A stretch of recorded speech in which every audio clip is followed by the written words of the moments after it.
Our next topic is how to create column vectors. So the very first way to create a column vector is to explicitly put the values in a square brackets separated by semicolons, like C equals to, in square bracket write the various elements as 1, semicolon 2, semicolon 3, semicolon 4. So this will create you a column vector. We can also use apostrophe to get the transpose of any vector, like R equals to 1 2 3, C equals to, this will, R equals to 1 2 3 will create a row vector, but we want to create a column vector, so we can just use the apostrophe. This will also create a column vector. The next is how to create matrix variables. So we can write mat equals to 4 space 3 space 1 semicolon 2 space 5 space 6. This will create a matrix. There must always be the same number of values in each row. If you attempt to create a matrix in which there are different number of values in the rows, the result will be an error message. For example, I am using mat equals to 3 space 5 space 7, then semicolon 2 space 4. So error will result. Iterators can be used for the values in the rows using the colon operator. For example, mat equals to 2 colon 4, then semicolon 3 colon 5. So this will create a matrix. To separate rows in a matrix can also be specified by hitting the enter key after each row instead of typing a semicolon when entering the matrix value, like new mat equals to, so it's 2 space 6 space 8, then enter 4 space 5 space 6, then close the bracket. This will give you the matrix. Matrices of random numbers can be created using the rand function. For example, rand 2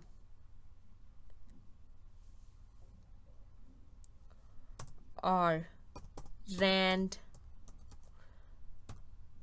1 comma 3. So this is how you can create a rand function, matrix using a rand function. Matrices of random integers can be generated using rand I command. For example, rand I, then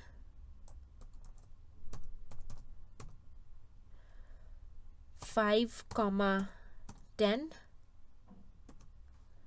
comma 2.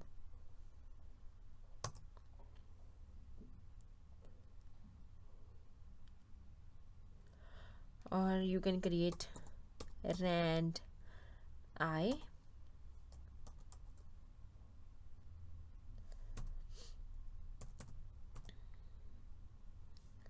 ten comma 30 comma 2 comma 3. So this will create a 2 by 3 matrix, and here it will create a 2 cross 2, which is called as 2 by 2 matrix. So referring to and modifying matrix elements. Next is referring to and modifying matrix elements. Now we have a matrix as mat equals to 2 to 4 semicolon 3 to 5.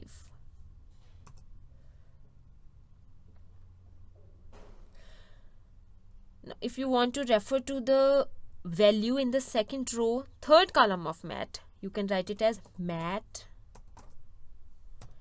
second row, comma, third column.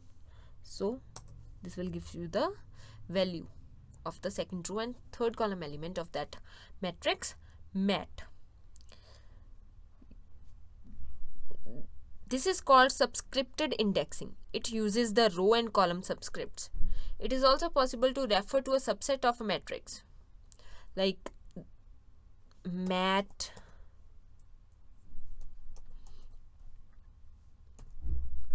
one to 2, comma 2 to 3. So this refers to the first and second rows, second and third columns. Using just one column by itself for the row subscript means all rows, regardless of how many. And using a column for the column subscript means all columns, like mat 1, comma, column. Sorry, it's comma 1 with separated with comma. Rows and columns should be separated with comma. So this will refers to the entire first row. If you want to refer to entire first column, you can write it as mat colon comma 1. So this will give you the entire first column. So if a single index is used with a matrix, MATLAB unwinds the matrix column by column. Like for matrix, I'm creating here int mat. I'm creating an int mat matrix having elements 100, comma or space 77, semicolon 28, space 17. I'm just using footing. So int mat matrix is generated. Now I'm writing here int mat 1. This gives you the first element of that matrix, or write int mat 4. This will gives you the fourth element of that matrix. So this is called linear indexing. It is usually much better style when working with matrices to use subscripted indexing. MATLAB stores matrices in memory in column major order or column wise, which is why linear indexing refers to the elements in order by the columns. So an individual element in a matrix can be modified by assigning a new value to it, like mat equals to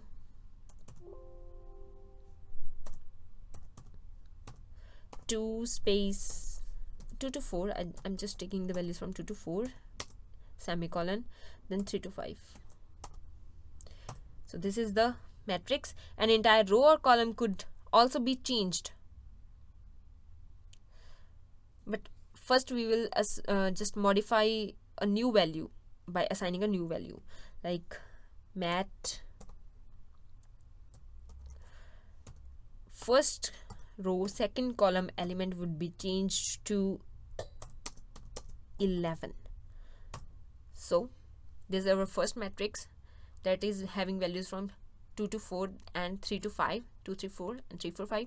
Now I'm just modifying my matrix by changing the second row, first row second column, or we can say second element of the matrix to 11. Now we can also change the entire row or column just by entering mat.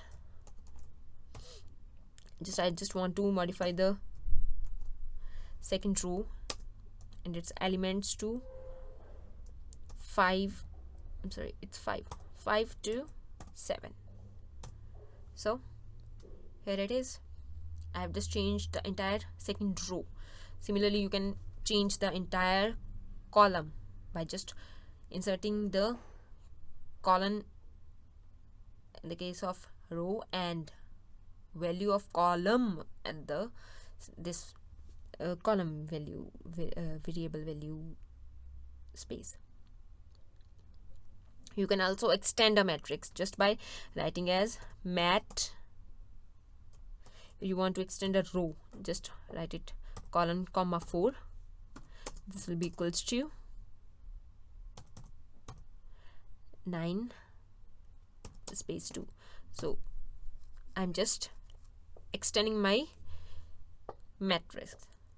So similarly, you can extend the matrix, rows and columns being added into it, or you can fill it with 0. So this is how you can create a matrix and changing its elements. So this is all for today. Thanks.